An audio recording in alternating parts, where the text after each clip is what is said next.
Hello there. In this video, we should be looking at the fascinating process of using the rich content of an academic thesis to produce a readable book. My name is Ian Darke. I was born in England but have lived in Latin America for more than 30 years. And for much of that time, I've worked in Christian publishing with many contacts with scholars and authors. I'm speaking to you from Costa Rica, a small country in Central America with lots of interesting wildlife, including many sea turtles, as in this picture here.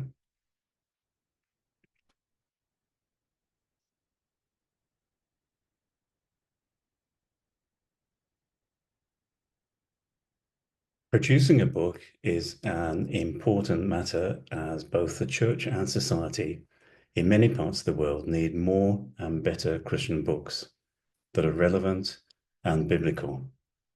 It's important for you to, as a scholar, to be able to share all that you have learned in your studies and hopefully use that in your future. A dissertation is not a book, is not the same thing. Why is that? Well, a dissertation is often too long.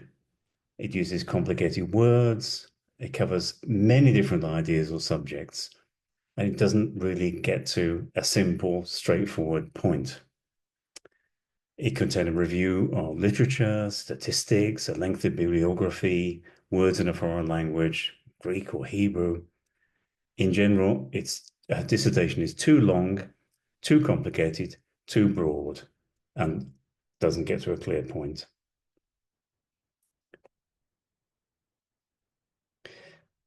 I was interested to see that a recent study from the British Library has shown that dissertations are getting more and more difficult to read.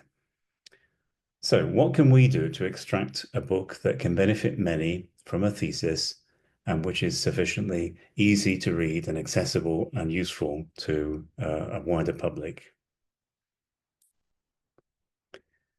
How do you see your ministry? Before we look at details, I want you to think about the focus as you see it now of your future ministry. Some see their future in academic teaching or in research, others in a local church or a specific ministry area.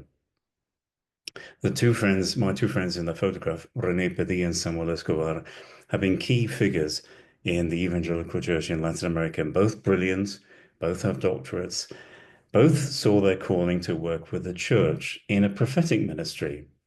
So both have been authors of many books.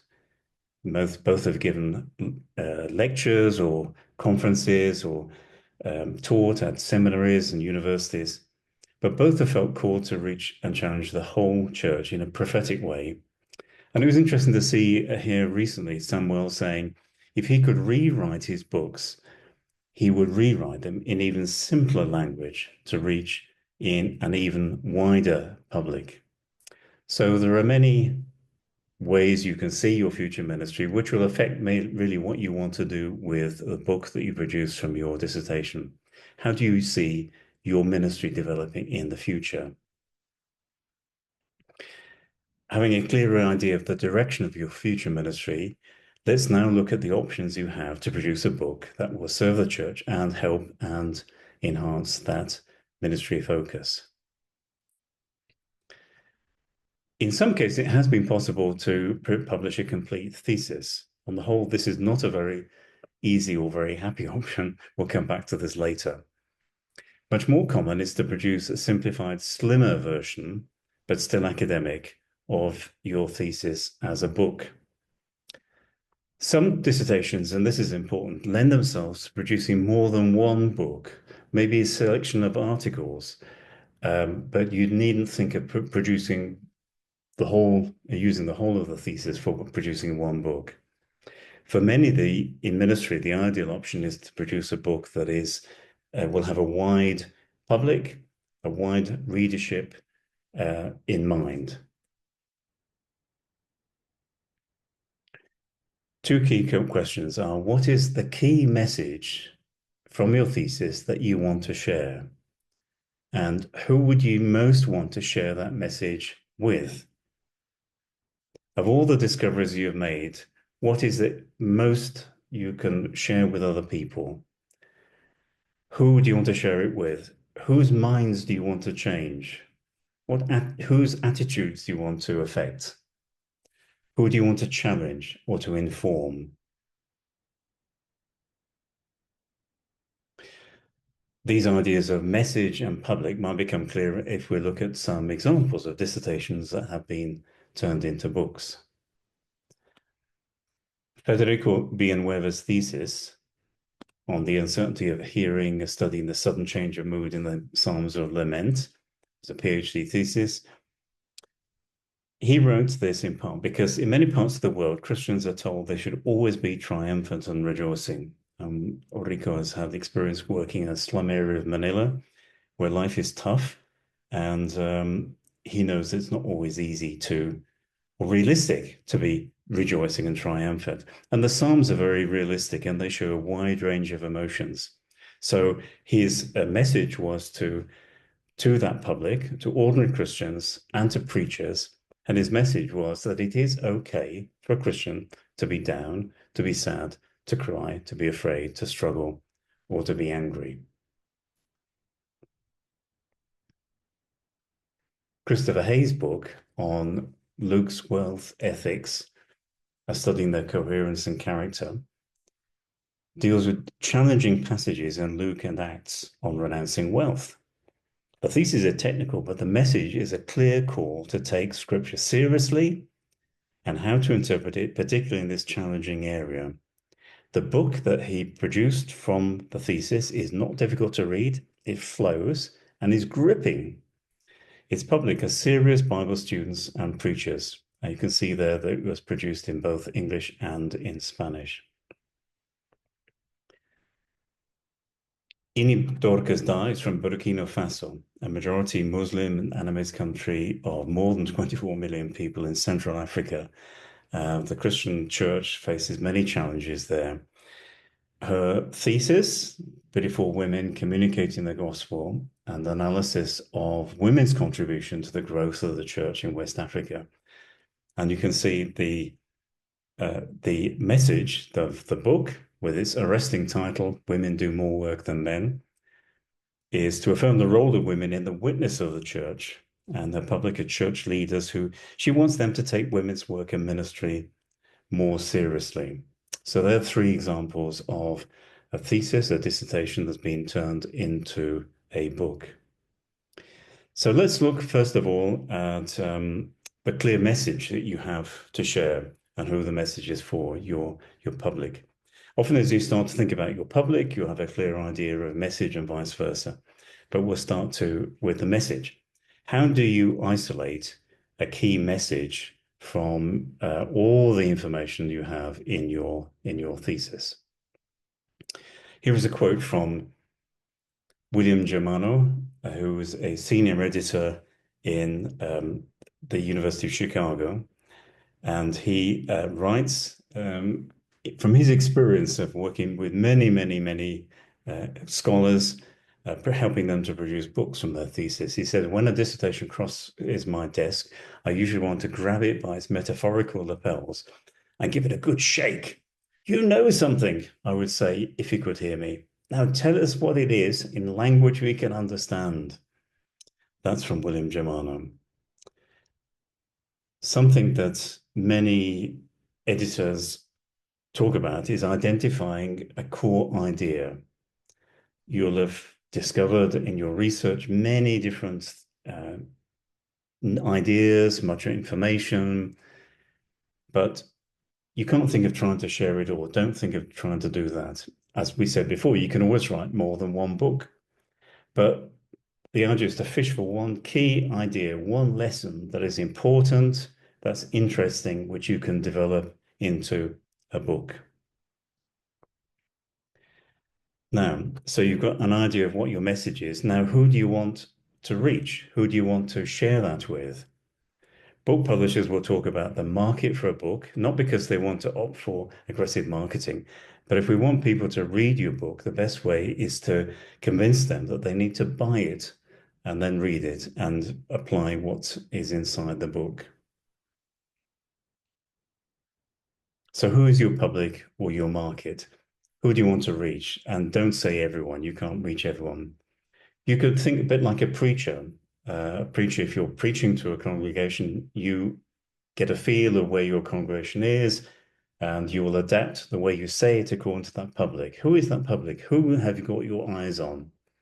Well, you could think about a market store holder, and with a book to share, you may imagine yourself trying to sell your book in a market, a local street market, and you're calling out to people to buy your book. What would you say? How would you promote your book to people as they're passing by? Uh, as you do this, you're either as a preacher or as a market stall holder, you're using a language that is appropriate to them, and you're trying to make contact with them. That's your public. That's your market, if you like. One way of looking at this is to think about your niche. Where can you contribute? What are the needs of these potential readers? What are the needs of this public that you're going to address your book to? What are their interests? What are their concerns? You could talk to booksellers and ministry leaders to help in this. Um, who are you in contact with? Who do you have a following on social media? Are you in touch with these people who you want to contact? For example, your book is about maybe the subject of parenting. Are you in touch with groups of parents? Are you working with parents? Are you a parent yourself? What ministry are you active in? Are you involved in a ministry that is helping parents? Do you have credibility? Do you have work? Have you worked with parents for a while? And are you recognized as somebody who has something to say about this? Somebody who can say something that's fresh and that is new. What is your niche and what can you contribute that is fresh and new?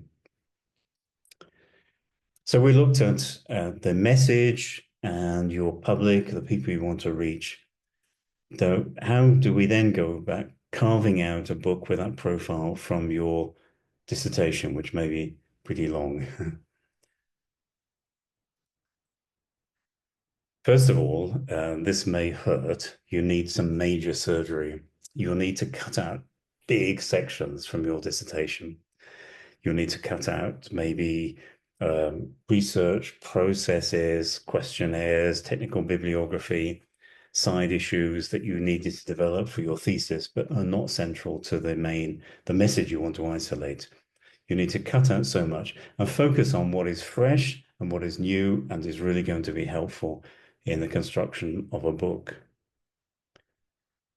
And then you need to get into more detailed editing. Now you've chopped out a lot of material and you passed that painful process. Now to do some hard work with detailed editing, switching complicated words for simpler ones, cutting out academic jargon and academic ways of talking. A book should be natural in the way it expresses itself. Use your own words, your own way of talking. Put yourself back into the text. You can include your own experience. You can use your own ways of expressing yourself. And most of all, make it flow. You want one section to move naturally onto the next. Much of this you can do yourself, but you may need to find a friend who can help you, maybe chapter by chapter, to look at it and help you to do this process of detailed editing. Then publishing options. You've got many different options before you, and you have your manuscript. Perhaps the most popular one will be to contact with an established publisher. That would be your first thought, and maybe it'd be an ideal option. A publisher who's well known, valued, is seen as important in the area that you're working in. There are lots of advantages of working with an established, a traditional publisher. There are many advantages. Prestige, if you're published by Cambridge University Press or Harvard University Press, whoever it is, that's a very prestigious thing. And normally there should be no cost. They will do all the work and there will be no cost. So in fact, you should possibly, maybe, get some income in from sales. There's a lot of credibility involved in there, as well as prestige that you will help you in your work maybe. They will have a lot of they have credibility. They also have lots of know-how. They know how to sell books, they know how to market them, they know where to place them, they can put them in bookstores, they can put them online. A traditional publisher will have all that. However, there are disadvantages. Big disadvantages actually making contact in the first place. How do you contact a publisher? And then getting accepted. A major publisher will receive lots of proposals for manuscripts and will not be able to accept them all by any means. There also may be delays involved because in their processes, it might take them some time as they consider the best time and place to produce the book, maybe 2 or 3 years before you see the book being produced. And there may be a loss of control as they make edits to the book. You may not always feel are the best. They may choose the title. Well, they will choose the title. They will choose the cover design. They will choose the way the book is produced and so on. So you may feel a loss of control. But there are many advantages, obviously, in working with a traditional publisher. How do you make contact with a publisher? Well, you need to investigate very, very well, find out who are the publishers in your country or in your language group, which ones will make the best fit. If you're producing a book for children, there's no point sending it to a publisher that have just produced academic books. You need to find a publisher who's already producing books that feel like the sort of book that you would like to see published. So investigate well, find out as much you can about the publisher, how to approach them, if there a particular way that they want contact made, and who to make that contact with, if possible. So do some investigation, and then write a clear and very well written letter setting out basic information about your proposed book, but also about yourself, your qualifications, your experience, the background you bring to the book, and your contacts. If you have people who will back your proposal and who will in the future write an endorsement to your book, tell the publisher who those people are. Do not send your manuscript at this point. Just send a clear, well-written letter. Make sure it's well written. Make sure there are no spelling mistakes in your letter. Otherwise, the editor will probably abandon the idea from the start. So, yeah, that's making contact with a publisher. Nowadays, a very popular alternative is self-publishing, which can seem to be a lot quicker and a lot easier. Many, many different options there. There are many types of self-publishing too, and these go from the most traditional, which is contacting a local printer and arranging with him, getting a cover designed to print a set of books, physical books, and which then turn up at your house in boxes, which you then have to work out how to sell. For some people, that does work. We have a friend who's writes poetry, and which is a very hard genre to sell in many publishers. But she has an advantage. Her husband is a pastor of a big church. He gives conferences and often asks her to recite a poem, a biblical poem, and which goes down very well. And then when the conference ends, there's a book table, and he says, if you'd like to read more of these poems, there is a book of poems, and they sell them. It works. So in some cases, it can work, but in many, many cases, it's very hard to sell your own book. A more modern option is using print on demand. Now, this doesn't exist in every country, but many places do, where you can actually print a smaller number, say 30 or 40 or 50 books. And so you're not burdened with a massive number. The unit prices are much higher than printing by offset, but it is a way of having physical copies of a book to sell. If you don't want the physical copies, you can then look at producing an ebook. And there are many options for doing this. So your book can be made available through the various resources of selling or buying ebooks. So there are many, many of these options. You just need to look online at which one works best. At this point, I mentioned assisted self-publishing. This is still self-publishing. You still make all the decisions.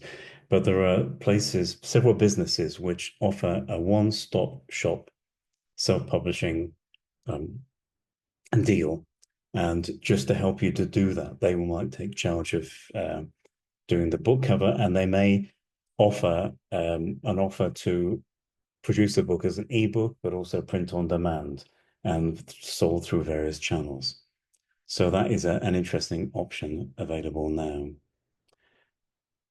Self-publishing has then advantages. It can be faster, it can be simpler. You haven't got to deal with a complicated publisher and gives you a lot more control, but it has disadvantages. Basically, you're the one who's footing the bill and you're going to get a lot less support. You will not have people helping you to work out what's the best cover design and how to present your book. You just got to do all this yourself. And it can be a lot of work doing the marketing, doing the distribution, doing the promotion. There can be a lot more work there, but it is an interesting option. Then nowadays there is like another path which combines a little bit of the two we've already seen, and that is hybrid publishing. You need to be aware of this. It brings together parts of traditional publishing and self-publishing. Basically, the publisher and the author collaborate to share the costs and the risks. The publisher, like a traditional publisher, does the work of producing the book, but the big thing is you put in money. So you're invested in the project. Now, there are many different sorts of hybrid publishing, and these things do change quite quickly. There are academic hybrid publishers, for example, a famous one, Whitford Stock, very reputable, and they have several ways of producing books. But one is through hybrid publishing, where they will publish the book, and it's published well, very professionally, but you are putting money into it. There are other legitimate ethical hybrid publishers, we could say, who produce books for the general market, which can be sold through Amazon, through online, and so on. And in many ways, they are similar to assisted publishing services that we've just seen a moment ago. But you have to put money in, but give them control. And so, who controls the money? How does that work? How does money come back to you? There are several questions there, and you do need to be very aware of vanity and predatory publishers. There are a number of groups around who will promise a lot. They will promise that your book will be successful, that they can promote it, that they can sell a lot of books. But in fact, it would probably not work out that way. So be very careful in this whole area. So, but hybrid publishing is an option. You're eventually very likely to be accepted because you're putting money in. Advantage it can be that marketing is taken care of. They will do that, and maybe there's less work involved. Disadvantage is you lose control. And some publishers, for example, both in the academic world, there are some academic publishers who will take your dissertation, maybe the whole dissertation, and produce it as a book, which is great. And you see your book being produced as a thesis, but it is produced then really for the US library market, maybe for at a cost of $150 per book. So it puts it completely out of range of your friends and family and your contacts. And also, you may find you then cannot produce something from that because they hold the strings, they hold the contract. So there are disadvantages. You have to be very careful of losing control. You need to read the contract very, very carefully. But it is a possibility to look at. I know this is always very confusing. There are many, many options. You need to study and think about these things. But whichever option you go to, whether you're going to a traditional publisher, to self-publishing, or to do with a hybrid publisher, whatever, you need to think about producing you're developing your own platform. Years ago, if you were published by a reputable publisher, you would just hand over your manuscript, and they would produce the book and they would do the promotion and everything. Increasingly, publishers will require you to do a lot of the promotion and a lot of the contacts and so on.